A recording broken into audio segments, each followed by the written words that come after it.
Assalamualaikum warahmatullahi wabarakatuh.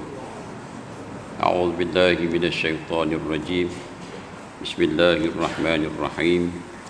Alhamdulillahi rabbil alamin. Wassalatu wassalamu ala Rasulillah wa ala alihi wa ashabihi ajma'in.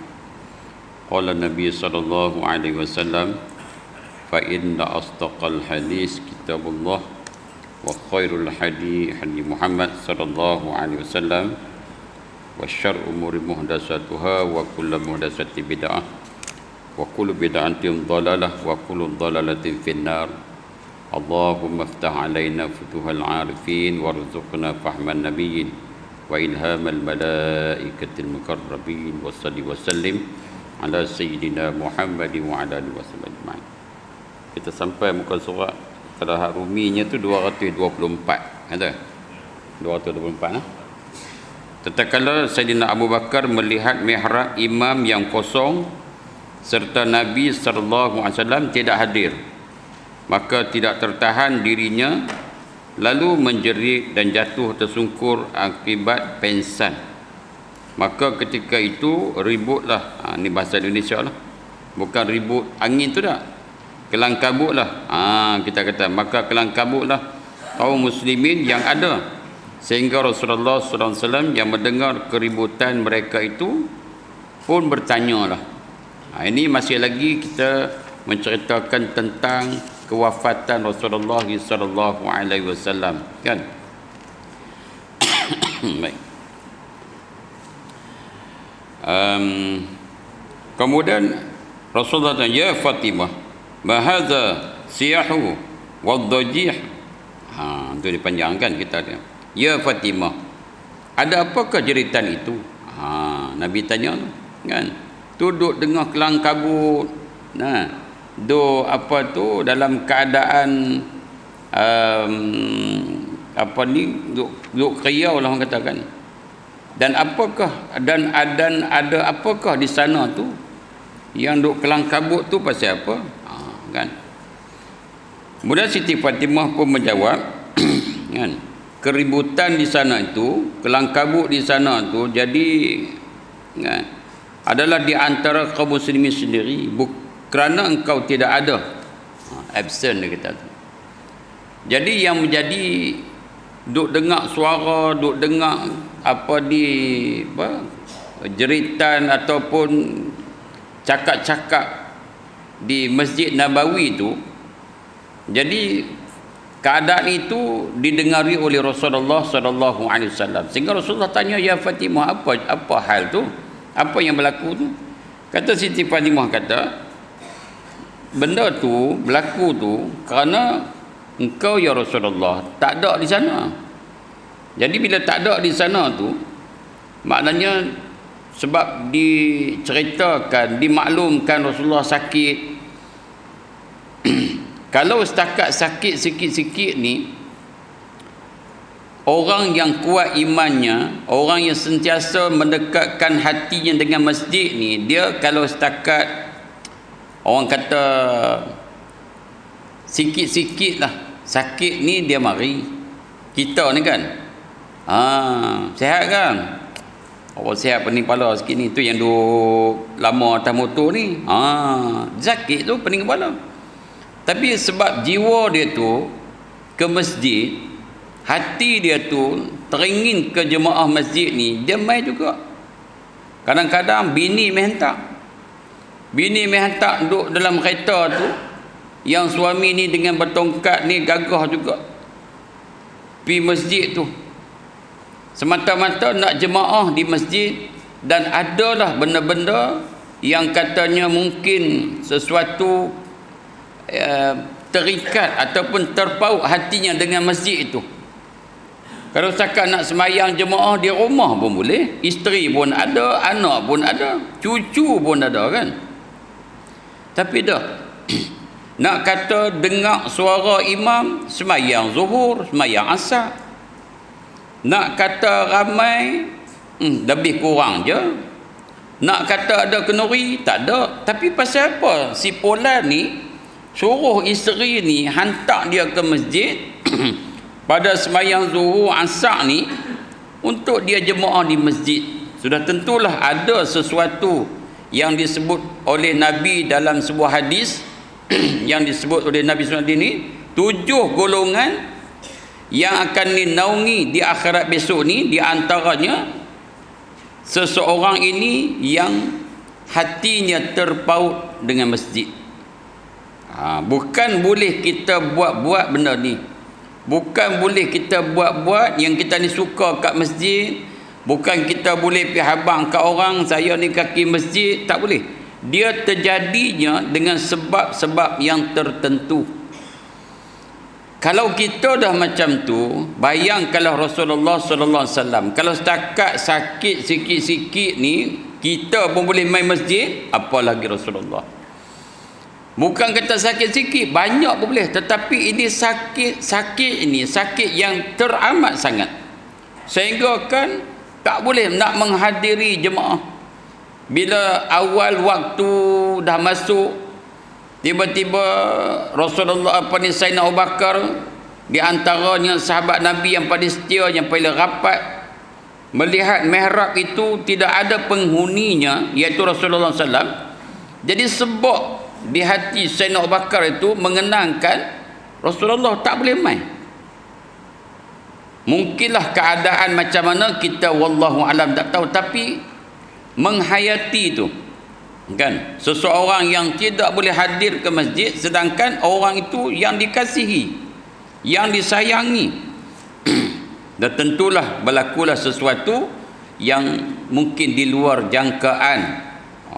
Kan, mungkinlah terisak-risak ke, menangis ke, mungkinkah ada sedikit jeritan ke yang menyebabkan kekeluhan ke. Jadi benda tu dapat didengar oleh Rasulullah SAW, yang mana rumah Rasulullah SAW dengan mihrab dia, macam kita pergi ke Madinah ni bukan jauh mana pun. Kelang kabut yang berlaku itu Rasulullah dengar. Rasulullah tanya Fatimah pasal apa. Siti Fatimah, Sayyidina Fatimah kata, sebab tidak ada kamu di sana. Maka Rasulullah memanggil Sayyidina Ali. Rasulullah pun memanggil Sayyidina Ali. Fada'a Rasulullah SAW Aliyan wal Fadl bin Abbas, dan Fadl bin Abbas, ya. Yang kemudian beliau bersandar dengan keduanya, papah. Nak masuk ke masjid juga ni papah. Serta ke masjid, lalu semayanglah bersama-sama dengan mereka 2 rakaat fajar di hari Isnin tersebut tu. Kan, panggil Sayyidina Ali, panggil lagi seorang nama Al-Fadl bin Abbas, supaya papah Rasulullah untuk semayang bersama-sama dengan ni sahabat-sahabat ni. Selesai saja semayang, kan, selesai saja semayang, Rasulullah semayang, beliau berpaling ke belakang kepada orang banyak dan berkata kepada orang banyak tu, kan, ya ma'syaral muslimin, antum fi wada'illahi ta'ala wa nakafahu alaikum bitaqwallah wa ta'atihi fa inni mufariqud dunya.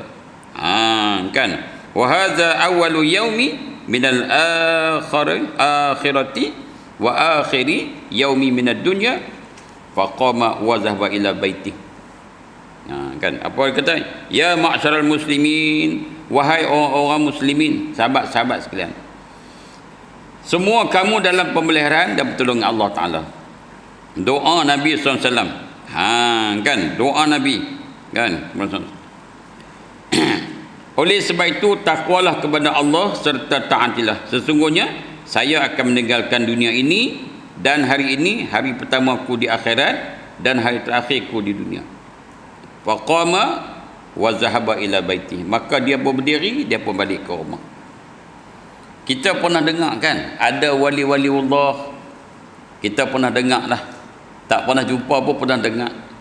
Saya pun ada beberapa orang yang kita pernah dengar cerita sebelum kematian, dia boleh pi habaq, pi cluekan benda tu. Pi jadikan sebagai satu clue, maknanya pi jadikan satu orang kata satu perkara yang cakap-cakap tu, yang itulah cakap terakhir bagi dia. Contohnya ada satu cerita wallahu alam, Orang ni siapa saya tak tahu, tapi cerita atas cerita. Dia kata dekat perempuan dia tu bersihlah beranda tu, tangga-tangga tu, cuci, kemas elok-elok rumah ni. Kan biasa-biasa dia cakap pun. Dia kata saat lagi orang ramai nak mari kata ni.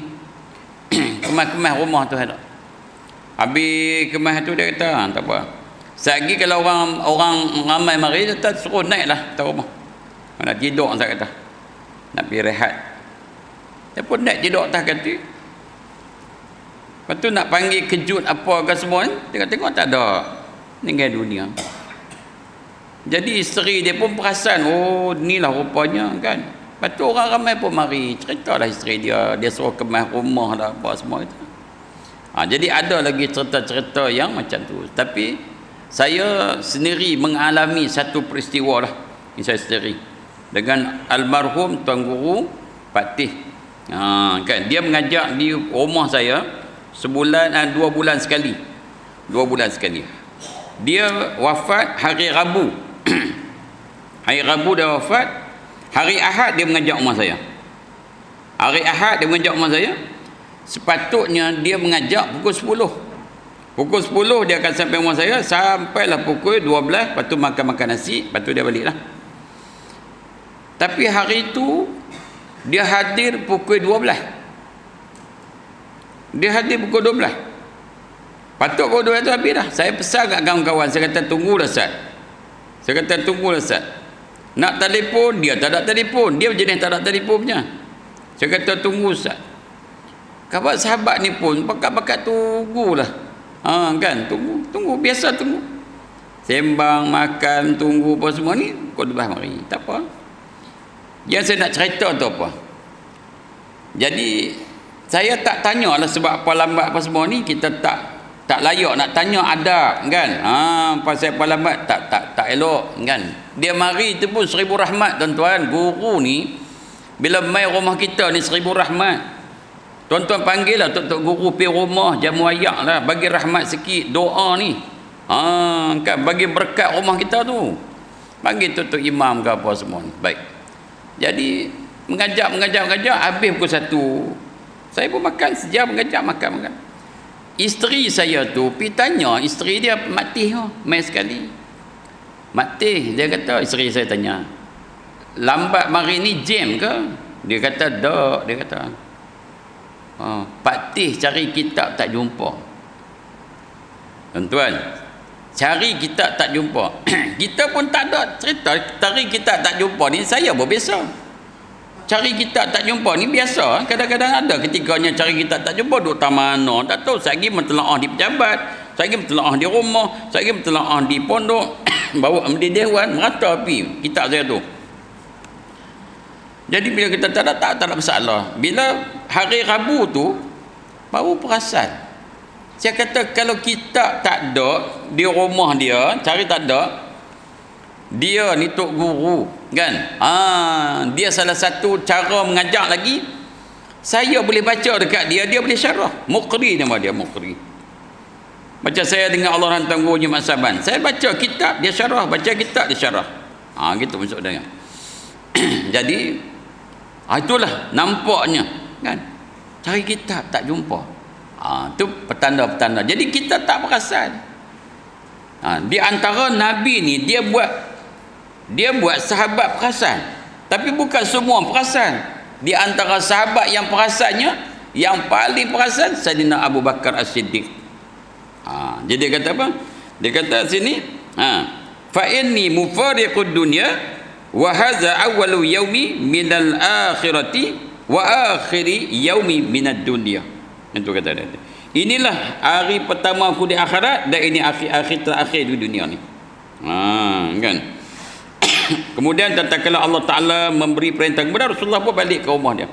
Kemudian Allah Taala memberi perintah kepada malaikat pencabut nyawa, malaikat maut Azrail, kan?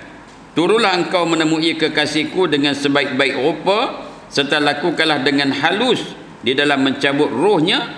Kalau dia mengizinkan, maka masuklah ke rumahnya, dan kalau dia tidak mengizinkan, maka janganlah masuk dan pulanglah. Maknanya malaikat nak mencabut nyawa Nabi tu perlu meminta izin kepada Rasulullah dulu. Kalaulah berlaku kepada kita begitu rupa tuan-tuan, nak minta izin kat kita malaikat ana Azrail nak cabut nyawa enta, setuju atau tidak? Pakai tak setuju lah jawabnya. Tak setuju tuan-tuan. Kan. Begitu juga pernah berlaku kepada Nabi Allah Ibrahim alaihissalam. Bila malaikat datang nak cabut nyawa dia, malaikat Ibrahim kata, di antara mafhum kata dia tu, dia kata, pasal apa tak bagi satu petanda yang kata nak cabut nyawa apa semua ni. Kata malaikat, cuba tengok janggut kamu, kan. Gitulah. Kemudian katanya Nabi Allah Ibrahim ni tak setuju. Maka malaikat pun balik kepada Allah SWT. Kemudian Allah Ta'ala beritahu malaikat, kamu beritahu kepada Nabi Allah Ibrahim, mau tak dia berjumpa dengan Khalil, kekasih dia ni, Allah lah. Kemudian kamu tulis nama-nama aku di tapak tangan kamu tu, tunjukkan kepada dia. Gitulah ceritanya tu. Jadi bila dibagi tahu kepada Nabi Allah Ibrahim, mau tak jumpa dengan Khalil kekasih kamu? Mau dah. Kan. Jalan dia tak ada lain melainkan kena menemui kematian. Kemudian ditunjuklah dengan nama-nama Allah. Ketika itu Nabi Allah Ibrahim sangat seronok. Ketika itulah Allah Subhanahu Wa Taala, malaikat mencabut nyawanya. Begitu juga kes kita ni tuan-tuan. Ulama-ulama mengambil satu di antara beberapa perkara. Salah satunya, orang beriman jangan takut mati. Orang beriman takkan takut mati, sebab sebelum kita dicabut nyawa, maka kita akan ditunjukkan tempat yang kita akan duduk di dalam syurga besok ni. Takut, memang takut. Kalau bagi pilihan nak mati hari ni ke besok, besok lah. Nak mati besok ke lusa, lusa. Nak mati ke tak mau, tak mau. Kan. Tuan-tuan nak hidup berapa lama? 300 tahun. Tak mana tuan-tuan nak duduk ke 300 tahun, melainkan di berzium je lah. Kan. Baik. Jadi kalau orang beriman, dia akan ditunjuk tempat, ketika itulah nyawanya akan dicabut, kata ulama. Mereka mengambil dalil kisah Nabi Allah Yusuf alaihissalam, ketika mana Nabi Allah Yusuf dihiaskan, kemudian dilalu di hadapan perempuan-perempuan yang sedang menghiris buah-buahan, lalu mereka tak sedap dengan kecantikan yang ada pada Nabi Allah Yusuf alaihissalam, mereka terpotong jari-jarinya. Begitulah kiasan, kata ulama, berhubung kait dengan kematian orang mukmin. Jadi maknanya jangan bimbang. Kalau kita dah beriman kepada Allah Ta'ala, bersedia untuk menghadapi kematian. Sebab malaikat Jibril pernah datang kepada Nabi. Malaikat Jibril kata, ya Muhammad, ish ma syi'ta fa innaka mayyitun. Ya Muhammad, hiduplah kamu seperti mana kamu kendaki. Fa innaka mayyitun, bahawanya engkau akan mati juga. Gitulah. Kalau orang yang dikasihi oleh Allah pun wafat, orang yang dibenci oleh Allah pun mati. Fir'aun, Qarun mati. Maka kita menengahi orang yang paling disuka dan orang yang paling dibenci, kita menengahi. Kalau yang paling suka pun wafat, yang paling dibenci pun mati, maka juga kita akan mengikut jejak mereka juga. Kullu nafsin za'iqatul maut. Itu dia. Baik. Kata Allah Ta'ala kepada malaikat, kamu turun ke bumi, maknanya pergi jumpa Rasulullah, minta izin. Kalau dia suruh masuk, masuk. Kalau dia kata jangan, jangan, pulanglah kamu. Itu dia. Maka malaikat maut pun turun dengan rupa seperti orang Arab Badui pergunungan. Kan? Dia turun, dia apa ni, macam orang Arab Badui. Kan? Arab Badui ni, ya tu. ala surati Arabiyun, seperti orang Arab biasalah kan. Orang Arab biasa ni. Anak kampung. Seraya berkata, dia kata, Assalamualaikum. Ya ahlal bait, ya ahlal baitin nubuwah. Assalamualaikum ya ahlal baitin nubuwah wa ma'danar risalah. A'adkhulu? Dia kata tu. A'adkhulu? Apa maksudnya? Assalamualaikum ya ahlal baitil nubuwah. Mudah-mudahan assalamualaikum. Mudah-mudahan keselamatan tetap untuk kaum sekalian, wahai penghuni rumah kenabian dan sumber wa ma'danir risalah. Kan? Dan sumber risalah. A'adkhulu? Adakah aku boleh masuk? Boleh tak aku masuk di rumah ni? Dia menyerupai orang Arab Badui. Arab Badui besar. Malaikat tadi ni kan, duduk pintu. Assalamualaikum ya ahlal baitin nubuwah, wahai ahli keluarga Nabi, a'adkhulu, boleh aku masuk tak? Biasalah kan. Maka Siti Fatimah ni kan Fatimah menjawab, hai hamba Allah, sesungguhnya Rasulullah sedang sibuk dengan penderitaan sakitnya, kata Fatimah. Kan, ya Abdullah, inna Rasulullah masyghulun bi nafsi, dia sedang sibuk dengan diri dia sendiri. Ini sakit nak bawa kepada mati ni, maut ni. Bismillah.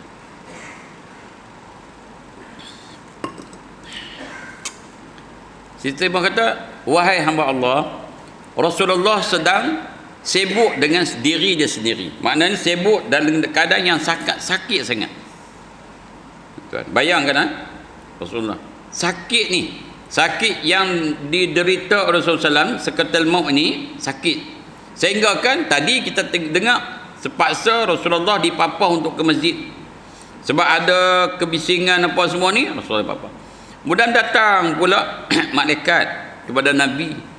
Kalau takat sakit sikit-sikit ni, keimanan yang ada pada Rasulullah yang paling hebat imannya, kalau nak dicampur iman semua.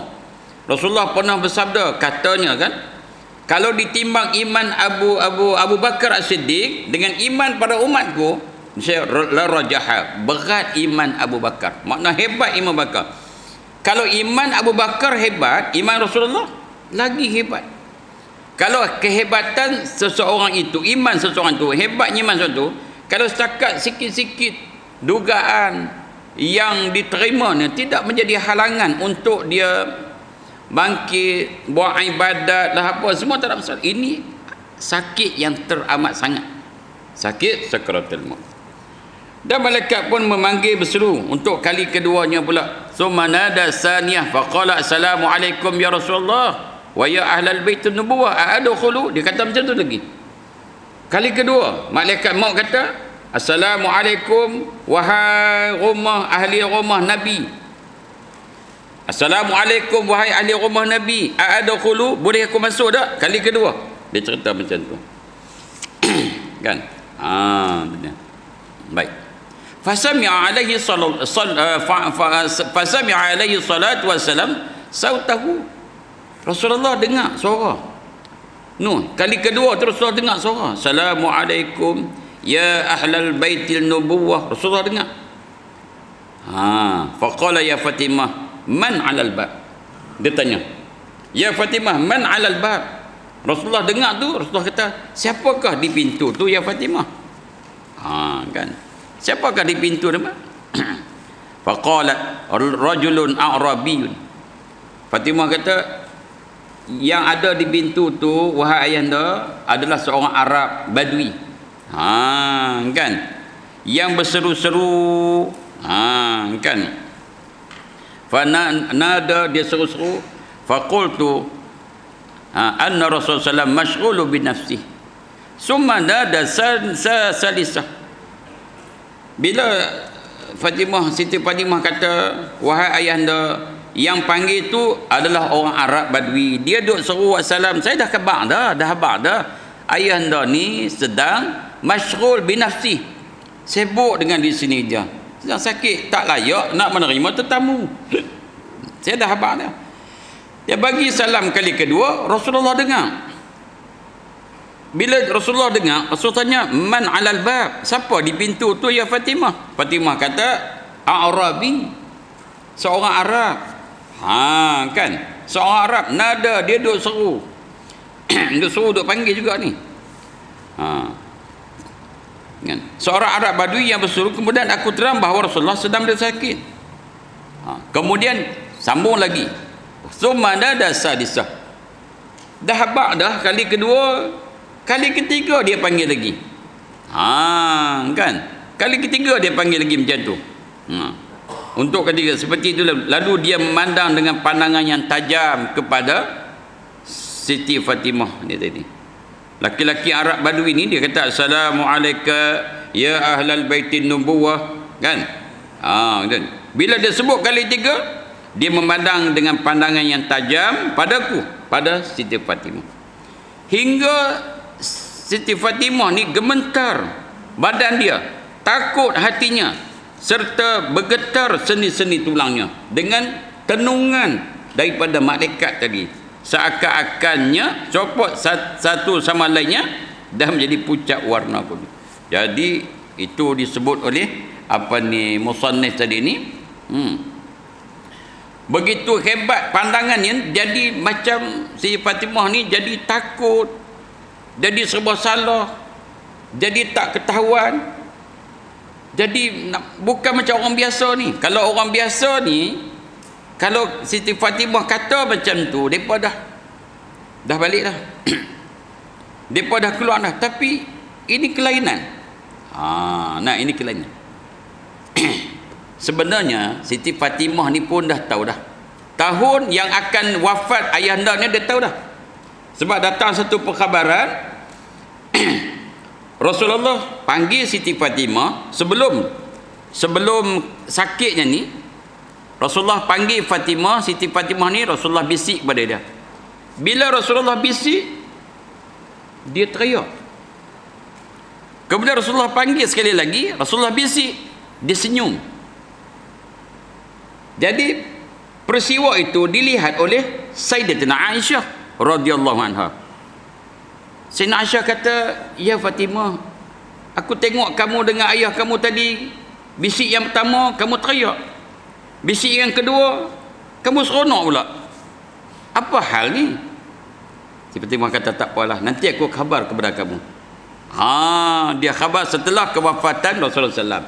Maknanya bisikan pertama itu, Rasulullah beritahu bahawasanya, kata Rasulullah kepada anak dia, aku ni, bapak ni, ayahanda ni tak berapa lama lagi dah nak wafat. Teriak lah sebab rindu. Fatimah ni, kalau cerita Siti Fatimah dengan Rasulullah ni amat rindu, dan kematian Siti Fatimah pun 6 bulan setelah kewafatan Rasulullah pun disebabkan sakit rindu. Ada sakit rindu. Anak saudara saya pernah, ada seorang, bukan pernah, anak saudara saya kematian dia umur 12 tahun sebab rindu kepada tok ayah saya tu. Penyakit tu, kena penyakit tu.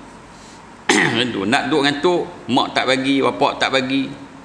Tok ni manja lebih sangatlah, kan? Tu. Baik, balik kepada cerita tadi ni. Jadi bila kali ketiga ni Rasulullah ni dengar macam tu, tanya siapa ni, dia kata kali kedua tu dia kata satu orang lelaki Arab Badui. Kemudian kali ketiga bagi salam, malaikat maut ni dia tenung Siti Fatimah ni sehingga Siti Fatimah ni rasa lemah, longlai. Ni berasa lain ni.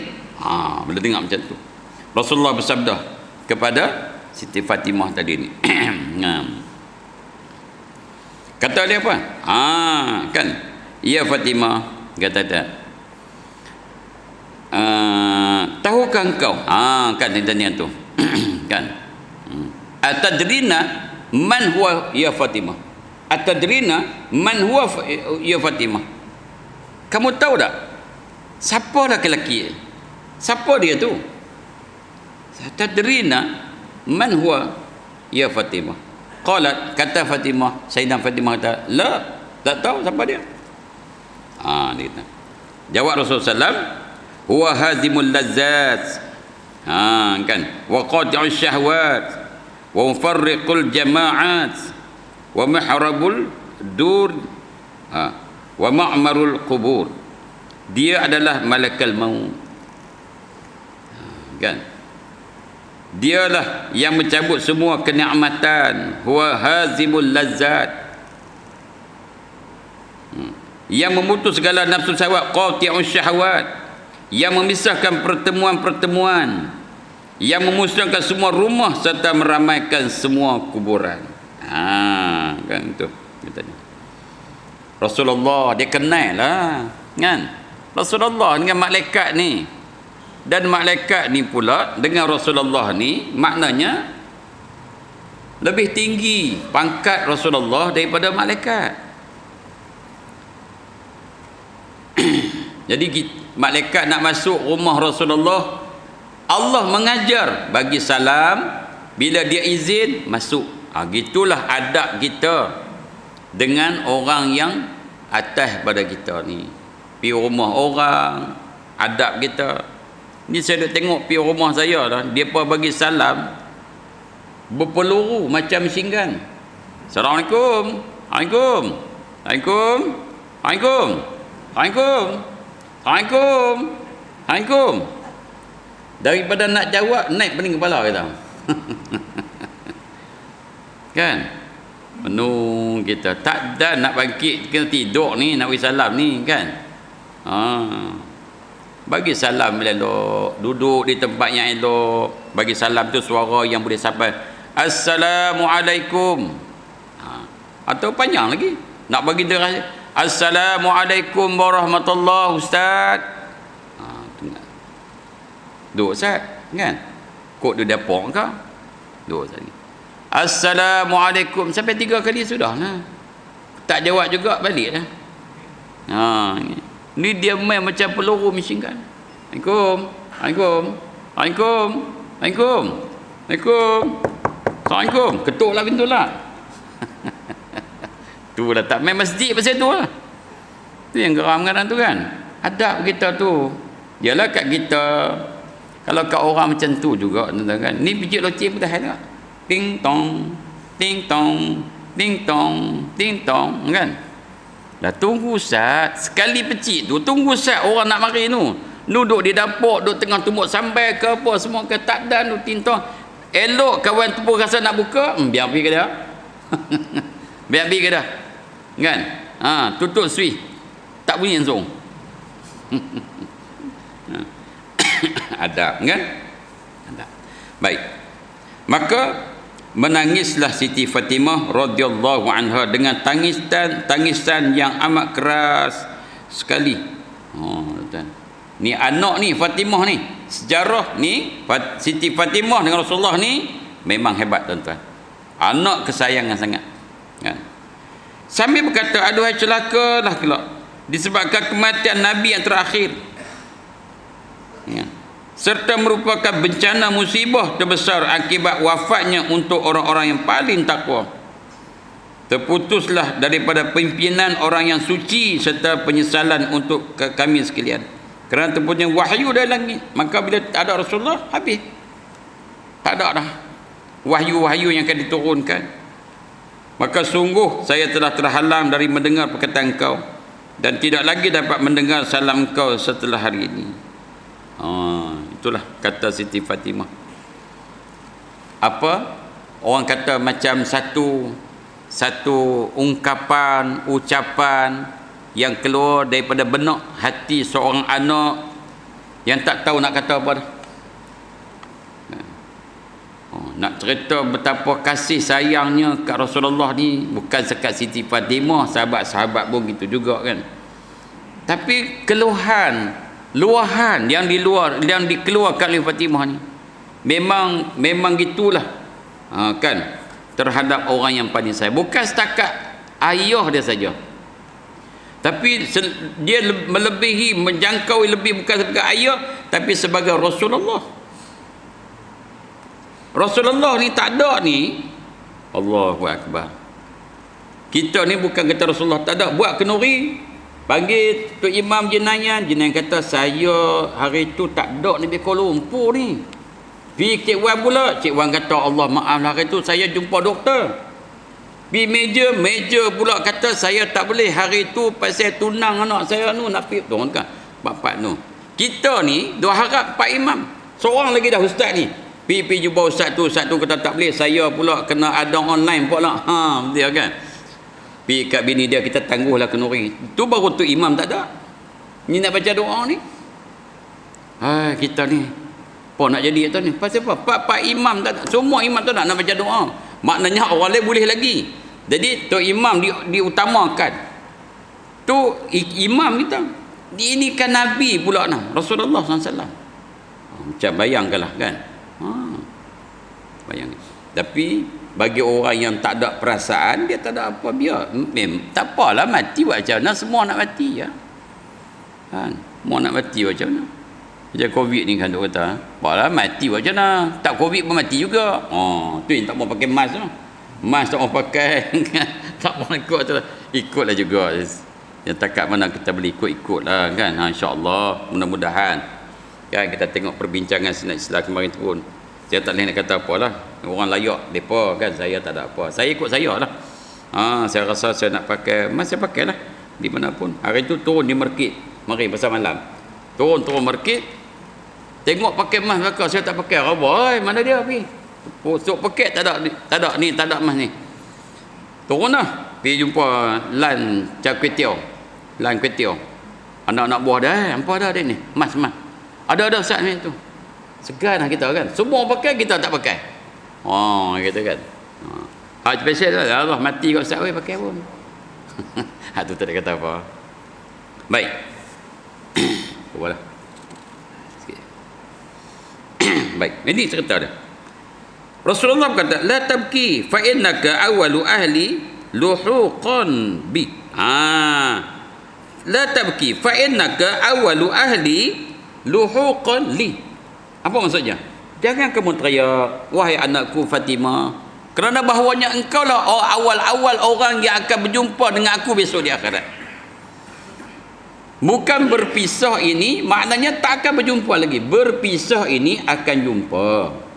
Tuan-tuan, kalau musafir ni, kita pernah musafir ke Kuala Lumpur, kena musafir ke mana lagi? Ke Indon, ke Aceh, kan? Musafir ke mana lagi? Ke London, kan? Iran, ke Turki. Tapi tak sama musafir kalau nak pergi haji dan umrah, khususnya haji. Bila nak pergi haji tu, kita tengok orang-orang yang hantar adik-beradik ni tak kira lah berpeluk sakan lah, berpeluknya teriak lah apa semua ni, tak kira apa semua ni kan. Musafir. Yang lain-lain tu tak apa heran sangat. Adik-beradik pergi hantar apa ni, naik bas nak pergi ke Aceh buat lawatan, Medan ke apa mana, tak ada teriak. Jangan lupa tu buah kelubi tu beli. Tu cerita buah kelubi. Buah salak, buah kelubi salah. Salak Medan banyak. Tak teriak apa-apa. Tapi nak pergi Mekah ni, dia sedih sebik lah apa semua kan. Pengalaman kita kan. Kan. Pasal apa? Saya ada sebagai seorang daripada penceramah tabu haji ni, bila kita duk cerita bab haji ni dia punya perjalanan dia tu adalah perjalanan orang yang mati. Sebab tu kita ihram dengan pakaian putih, dengan tak ada apa. Kita pergi padang Arafah macam padang mahsyar. Dia punya simboliknya macam orang mati. Sebab tu ada tangisan. Kan orang teriak ni, orang mati ni ada tangisan apa semua kan. Begitulah. Jadi Rasulullah SAW pun begitu juga dengan anaknya Fatimah. Cuma Rasulullah kata, la tabki. Innaki awwalu fa innaki, bukan fa innaka tu. La tabki fa innaki awwalu ahli luhuqan li. Bukan kau tu salah. Dia khitab kepada Fatimah, ke laki-laki, ki perempuan. La tabki. Kan ada ya tu kan.